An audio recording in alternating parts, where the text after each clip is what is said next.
नमस्कार, आप देख रहे हैं CIN का डिजिटल प्लेटफॉर्म और प्रतिदिन की भांति real talk with Sunil Pandey के साथ हम राजनीतिक चर्चा करते हैं और इस चर्चा में जो हमारे क्वेश्चन आते हैं उसी का समाधान डॉक्टर सुनील पांडे सर करते हैं। नीतीश कुमार विपक्षी को एकता को मजबूत करने में लगे हुए हैं। नवीन पटनायक से उनकी मुलाकात हुई और नवीन पटनायक उसके बाद प्रधानमंत्री नरेंद्र मोदी से दिल्ली में जाकर मिलते हैं और बड़ा बयान देते हैं कि देश में वर्तमान समय में प्रधानमंत्री नरेंद्र मोदी के नेतृत्व में बेहतर विकास हो रहा है और तीसरे मोर्चे का कोई भविष्य नहीं है। तो एक तरफ नीतीश का विपक्ष का नेतृत्व करना, शरद पवार से मुलाकात करना, शरद पवार को कहना कि आप नेतृत्व कीजिए, यह क्या साइन करता है तीसरा मोर्चा के भविष्य के लिए? इस पर हमारे दर्शक सुनील पांडे सर से एक्सक्लूसिव जानकारी जानेंगे। सर बताएं। देखिए, तीसरे मोर्चे की कवायद जब महागठबंधन में शामिल हुए नीतीश जी तब से चल रही है।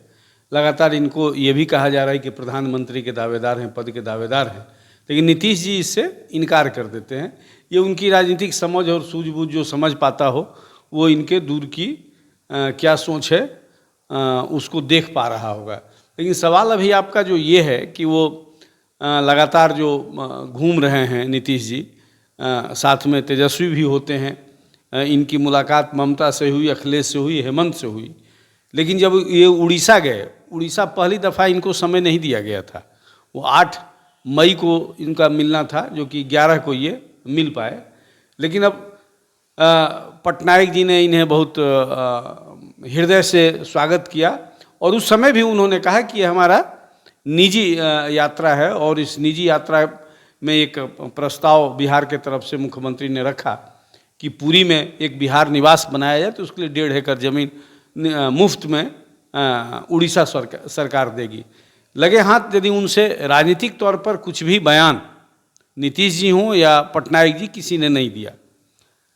लेकिन उसके बाद अगले कड़ी में ये महाराष्ट्र पहुंचते हैं, वहाँ शरद पवार से मिलते हैं, उद्धव ठाकरे से मिलते हैं और तब तक संयोग कहें या प्रयोग कहें, प्रधानमंत्री की यात्रा तय थी उड़ीसा की और उड़ीसा में दोनों की बातचीत होती है, पटनायक की और मोदी की।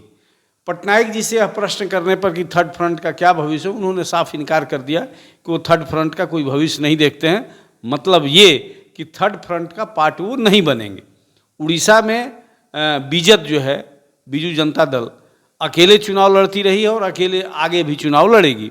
उन्होंने खुलकर इस बात को कह दिया। तो आप समझ सकते हैं कि नवीन पटनायक एक बड़ा नाम है। आप लंबे समय तक वो मुख्यमंत्री रहे, उनकी अच्छी साख है। वो बीजेपी को वहाँ नहीं पनपने दे पा रहे हैं, कांग्रेस की तो बात ही छोड़ दीजिए। तो इस स्थिति में एक बड़े नेता का मुकर जाना थर्ड फ्रंट के को लेकर, तो इसको झटका मान सकते हैं। बावजूद इसके नीतीश जी लगे हुए हैं और अपने मुकाम में लगे हुए हैं। बिहार की राजनीति करते करते अब केंद्र की राजनीति या देश की राजनीति करने के लिए वो हर जी जान से जुटे हुए हैं। लेकिन जो पटनायक जी का कहना एक तरह से झटका के रूप में आप देख सकते हैं। जब बिहार के मुख्यमंत्री नीतीश कुमार देवेश चंद्र ठाकुर के प्रयास के बाद उद्धव ठाकरे और शरद पवार से उनकी मुलाकात होती है, तेजस्वी हम मौजूद होते हैं और जब पत्रकारों ने उनसे सवाल किया कि शरद जी सीनियर नेता हैं और शरद जी के नेतृत्व में 2024 का चुनाव होना चाहिए, इस पर नीतीश कुमार ने वहाँ हामी भर दी है। तो क्या यह बिहार जो मानकर चल रहा था, हम लोग भी मानकर चल रहे थे कि बिहार के लिए बड़ा गौरव का बात होगा कि नीतीश प्रधानमंत्री बनेंगे, पूरा बिहार एकजुट होकर नीतीश कुमार का समर्थन करेगा, फिर तो क्या होगा सर? ये निजी राय में मैं भी मानता हूं कि शरद पवार से बेहतर विकल्प नीतीश कुमार हैं, इसमें दो राय नहीं है। शरद पवार के नेतृत्व में आप यदि थर्ड फ्रंट या ऐसा गठबंधन जो बीजेपी को चुनौती देने की बात यदि करते हो, तो ये तो वॉक ओवर देने की बात हो जाएगी बीजेपी को। शरद पवार आखिर किस मुंह से और किस नेतृत्व क्षमता से पूरे विपक्ष को एक रखेंगे? क्योंकि पिछली बार ही वो अडानी को लेकर अडानी की बीजेपी का पक्ष लिया था। वो कहा था कि अडानी पर इस पर ज़्यादा आरोप लगाने से कोई फायदा नहीं है, अडवाणी के प्रसंग को भूलने की ज़रूरत है, बल्कि बेरोजगारी और दूसरे मुद्दों पर केंद्र सरकार को घेरिए। वो इस बात को कह रहे हैं कि देश एक नए विकल्प की तलाश में है, लेकिन ये विकल्प कैसे होगा? दूसरी बात कि नीतीश जी यदि नेतृत्व संभालते हैं तो आखिर ये भी तो प्रश्न उठेगा कि किस आधार पर ये नेतृत्व संभालेंगे। आपको जानकारी होनी चाहिए कि बिहार में लोकसभा के 40 सीट है। 40 सीट 7 पार्टियों में बटेगा।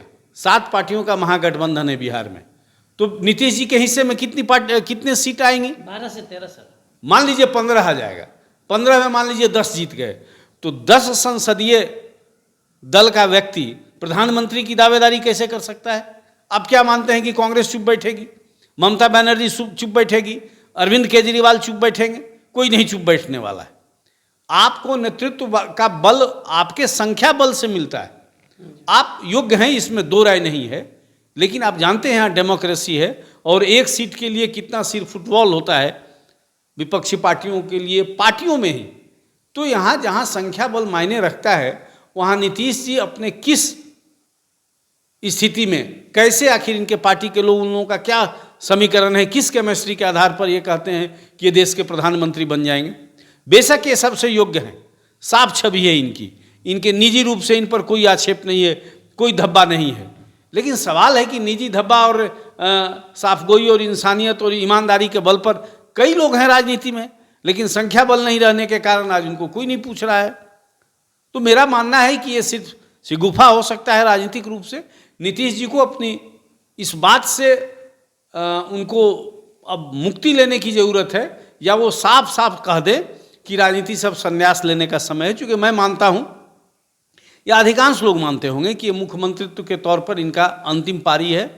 अब इनकी केंद्र में या कोई और, जैसे राज्यपाल बनाए जाने की बात आप कर सकते हैं कि जिंदा भर आप जब तक हैं आप सक्रिय रहें, राजनीतिक रूप से सक्रिय नहीं, लेकिन दूसरे तरह से आप राजनीतिक रूप से जिंदा रह सकते हैं। उसके कई विकल्प हैं देश के राजनीतिक व्यवस्था में, लेकिन जो अभी गतिविधि चल रही है उसके अनुसार तो ऐसा कुछ लग नहीं रहा है। और देश को नेतृत्व देने के लिए आपके पास पार्टी होनी चाहिए, आपके पास संख्या बल होनी चाहिए, जिस मामले में ये बिल्कुल फेल हैं, और उस मामले में आने वाले समय में कोई संभावना मुझे नहीं दिखता है। तीसरे मोर्चे का सर क्या कहेंगे? तीसरे मोर्चे पर आप अंतिम। तीसरे मोर्चे की जो कवायद हो रही है, कांग्रेस को शामिल करना ही पड़ेगा। कांग्रेस को शामिल किए बिना तीसरे मोर्चे की कल्पना करना बेवकूफ़ी है। अब कांग्रेस इसके लिए कितनी कुर्बानी देने के लिए तैयार है, वो कितना चाहेगी कि आखिर उनके जो युवराज हैं राहुल या उनकी बहन प्रियंका, उनको कैसे बाहर करके, माइनस करके, या प्रधानमंत्रित्व का पद के प्रत्याशी के तौर पर उनको बिना व्यक्त किए हुए ये पूरी राजनीतिक की आप सोच रहे हैं तीसरे मोर्चा या एक मजबूत विपक्ष बीजेपी के खिलाफ, ये पूरी कल्पना मुझे लगती है अभी के संदर्भ में। मैं निजी रूप से नहीं मानता हूं कि कुछ ऐसा होने जा रहा है। तो आप सुन रहे थे real talk with Sunil Pandey के कार्यक्रम को, और सर ने साफ कर दिया तीसरे मोर्चे का भविष्य शरद पवार पे और नीतीश कुमार पे बड़ी बात कह दी है। हमारे सहयोगी शन्नी के साथ Kaushlendra. Right message, right communication, country inside news.